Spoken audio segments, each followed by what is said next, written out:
Welcome to our channel, Adulting Adults. The vision of this channel is to provide you with some helpful university hacks and tips to help you navigate the university world. We believe that adulting is more of a journey than it is a destination. So you're going to see from our friends, guests that we bring over into this show, what their insights are in the professional world, but we'll also help you out with some of the undergrad tricks that Emily and I learned throughout. So without further ado, let's get into this one, university hacks. So first one up in our morning coffee session is textbooks. So what do you think about textbooks? They're really expensive. Yeah, they are.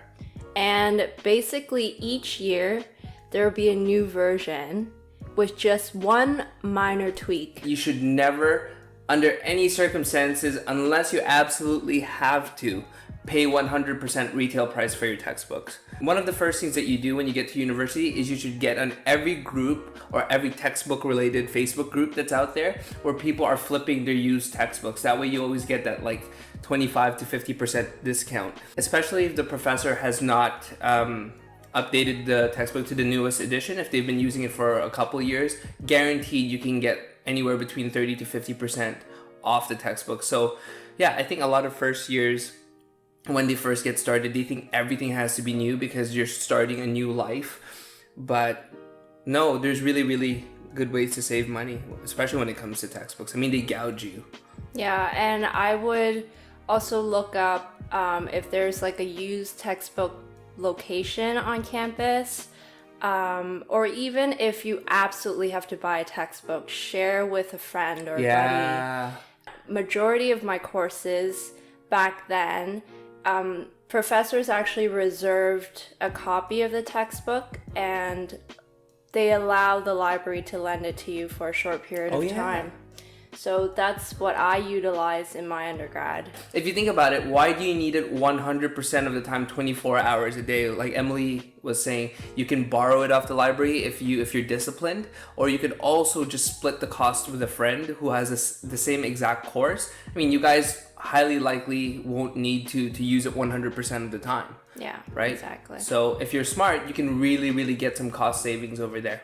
Yeah. Let's go to number 2. One of the biggest ones for me and my roommate was to purchase a shopping cart. So me and my roommate back then, we didn't have a car, and we were both just two girls having to go grocery shopping every week. And imagine the weight of the groceries that we're carrying. You can't really expect whenever you get on the bus to have a seat, right? So majority of the time when we're on a crowded bus, we have our shopping cart without having to hold on to our groceries. Especially if you live in colder places like New York, if you live in Canada like we do, you do not want to be carrying your groceries throughout the snow. And let me tell you, when you're carrying groceries and you don't have a cart, 1 kilometer of walking feels a lot more than 1 kilometer, guaranteed, especially if you're going through snow. So do invest in a shopping cart. You can easily get one in Walmart for like $30. Yes. So on to the next one, student loyalty programs. That's a big one. That's a big one. So my advice is I actually am a corporate social media marketing manager, and I learn a lot as part of a marketing team. And if you guys watch Dave Ramsey, he has a lot of good things to say about this kind of stuff. So one thing that you are going to learn when you go to university is that you're not just students. You're a bona fide market. And what we mean by that is you're a target for lots of corporations out there, whether it be banks, whether it be restaurants, food services, and they're going to throw stuff at you. Yeah. They're going to throw you with like loyalty programs, SPCs if you've heard them, credit cards, right? And you're going to rationalize it. You're going to be like, oh, that's right. I should be building my credit. This is what it's like to be an adult. Oh, I'm really smart for saving this like 5% off every time I go grocery shopping. I'm going to let you know right now that even though those are incentives and you think you're being smart, it's all priced into the business model. Just think about it, like from a corporation standpoint, why would we give you those discounts if we didn't know that it would actually come back in volume for us, right? If you went into a grocery store and let's say it was student loyalty day on a Friday and you had a game plan, you were going to spend $50 only. Well, if you were in a loyalty program, studies shows there's a higher chance that you're gonna go past your $50 plan initially, because in your head you've rationalized that like, oh, but I get cash back, Right. you know? And so what you end up doing is you spend an extra $25. But when you look at how much cash back you get in terms of like, maybe you get 50 cents cash back after that kind of spree, but the corporation got an extra $25. Specifically to grocery shopping, it's always very helpful that you first don't go in hungry, because when you go in hungry, you'll buy more. Yeah. Second of all, make sure you bring a list with you as to what you need to buy, so that For sure. you suppress the urge of impulsive buying and just buy whatever is on the list. And whenever you make the purchase, there is a loyalty program tagged along with it. Why not? Right. But that shouldn't be the motivator for you to go and purchase more things that you don't need. The key there is planning. Like, if you don't have a plan, there's a higher chance, like you said, of that impulse buy, or for you to naturally rationalize why you're getting something through these loyalty programs. When in reality, these loyalty programs are used best if you already had a game plan. Next on our list is income, participating in research studies. That's a good one.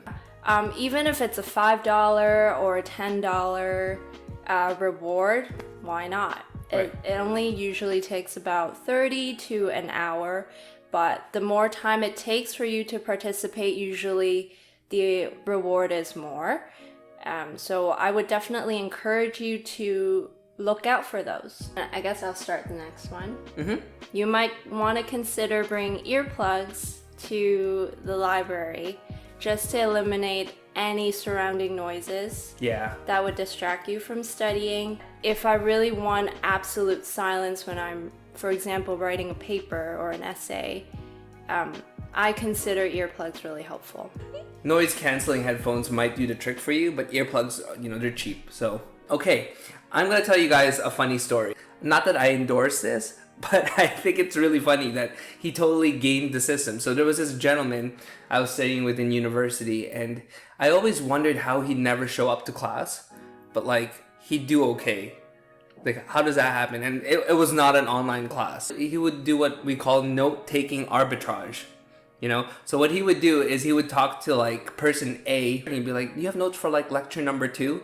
And then he'd go like, "I'll give you notes for lecture 1 if you give me lecture 2. Meanwhile, he's also talking to person B over here. He's like, "Hey, do you have notes for lecture 1? I'll give you notes for lecture 2. So what he would do is get notes from each of them, not be in the lecture himself, and just flip them, but he would get both. Like, you have to be street smart. That's true. Right? And the same logic goes for textbooks. It's like, why would you pay 100% on a textbook? It's kind of like buying a car. It depreciates after you use it. It's Right. like, especially when profs are like using when profs are just like updating one chapter, then they charge you full market price again for it. Right. Come on. Yeah. Well, and to tag on to that, in university, I selected a psychology class, and going into my first midterm, I started panicking looking at the questions, because a lot of the questions that were asked was actually information that the professor was giving verbally as she was showing the slides that she had. I was not a quick note taker, so a lot of the things that she said during class I actually missed because my focus was on the slides. Right. And basically, I screwed up my first midterm. I came up with this idea of recording the lecture, but obviously you need the consent of the professor. Yep. So I asked her if I could record her lectures, and she said, yeah, go ahead. So great. I started recording the lectures and jotting the notes that I missed. And that turned out really great for me. I actually got, I think, a 90-something at the end of the term for that class. Right. So I would totally recommend this strategy for anyone who's taking an arts class and that the professor isn't necessarily testing the material on the slides or Right. on the textbooks. And one thing you got to remember about professors is they have egos, right? Yeah. So it's like, if you go into class and you think you're just going to get away with like copying what's on the slide, And just because they make the slide deck available online and you can download it later, does not even mean that that's what they're gonna test you on. They want to know that when they show up to class to lecture you, that you're also paying attention to their audio. Yeah. So, they're not gonna let you get away with that easy. Big one that I'm passionate about, and if I had to redo my undergrad all over again, this is probably something I'd take more to heart, is make non-first year friends. Always remember, when you're all first years, it really is like the blind leading the blind. Right. And I know a lot of you are going to say, well, I have a Don. But remember, that's one Don who has to divert their attention to 30 other students. Yeah. The hack to that is make non-first year friends, people who are in second and third year. These are people who've been around the block, who understand how a course syllabus works, who can point you to the right resources on campus. It's basically getting one-to-one attention from a Don who's not a Don. Right. They've been through the cycle, they've been through the journey, they've been a first year. They can point you and they can expedite your learning curve of the campus and of resources and even just cool events happening around your city. So you don't want to be stuck with just a first year perspective. And you might think to yourself, well, how the heck am I going to do that? But just so you know, if you're taking a bird course, I don't know if you've heard of a bird course, but if you are taking one, a lot of upper year students actually have to take certain courses that are at a lower level to fulfill their prerequisite to get the degree. So it's actually not that hard to make second, third, or fourth year friends. Be reminded that the first year courses that you're taking aren't all first years. Right. So. Yeah, and I mean, like, things like super popular things like Psychology 101. Yeah. It's like people take that in second and third year. Yeah. You just need to ask. So the other thing that we want to share with you guys is really, really, really watch what you spend eating out. I mean, if I can do it all over again, I probably would spend only a fraction of what I spent. The reality is a lot of students do struggle with finance. But remember, if you're taking out a loan, you're going to have to pay it back. Yes. Like Emily and I both took out loans, and like when you're in university, you just know that, well, I have to spend money on textbooks, I have to spend money on tuition, but you don't have to spend money on eating out. No one's sticking a gun to your head saying you have to eat at Starbucks or McDonald's or the grill. It's like if you take that same money and either just save it, you'll be able to pay back your loans much quicker when you're done. Yes. Right? I guarantee you that students are paying thousands of dollars per semester on eating out. This is not a joke. Yeah. So really, really be watchful of that. Like what I would do if you really want to eat out is set yourself a budget. Yes. Right? Download an app and record every eating out expense that you have. When you think about eating out, like the anatomy of eating out, if you will, it's like you're not just paying for the entree. Yeah. You're paying for the labor that went into that entree if you're eating out in a restaurant. Then you're going to pay tip. Then you're going to pay tax. Well, tax first and then tip after. Right. If you think about it, you're basically hiring people to put food on your table, because when you tip the waitress, she had to go over there and serve you, and that is after tax. Yeah. Right? It accumulates really quick. Like a $15 meal can easily be a $21 meal by the time you're done. You might price convenience at a very high price, but you're paying a lot for that convenience. And just to tag on to that point, I think meal prepping during undergrad is very important, and that would suppress the urge again to eat out.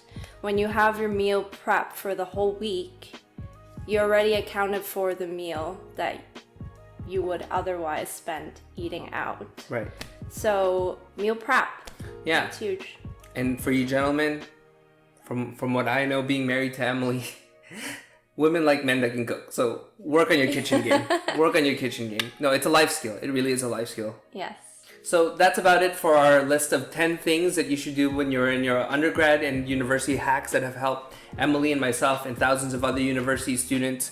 So, if you like what you hear, there's plenty more coming. We're going to be inviting our friends who are professionals to yield corporate insights, how to build resumes, how do you monetize your degree. So do look out, subscribe to our channel. And if you have any questions or comments, please feel free. We'll be very attentive to them. Other than that, we'll see you in the next one. Peace.